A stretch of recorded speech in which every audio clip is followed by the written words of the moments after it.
ஏங்க என்ன நான்ஸ்? எங்க மூணாவது மணிகண்டன் சார் வீட்டை காலி பண்ணிட்டு போறாங்க. உங்களை பார்க்கணுன்றாரு.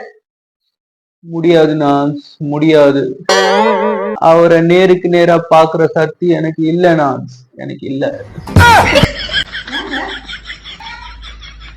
இவ்வளவு ஒண்ணுக்கு ஒண்ணா பழகிட்டு திடீர்னு ஒரு பிரிஞ்சு போறது என்னால தாங்கிக்க முடியல நான்ஸ். அதனாலதான் சொல்றேன், அவரை நேருக்கு நேரா பாக்குற சக்தி எனக்கு கிடையாதுங்க, சக்தி இல்ல. அவர் நேருக்கு நேர் பார்க்க சக்தி இல்லையா? அவர்கிட்ட 10,000 ரூபாய் கடன் வாங்கினீங்கல்ல, அதை பத்தி பேசுறதுதான் கூப்பிடுறாரு. எழுந்து போங்க.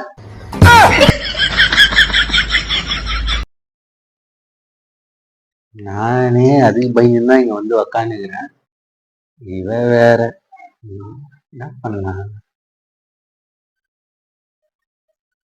பத்துக்கலாம் தேவையில்ல.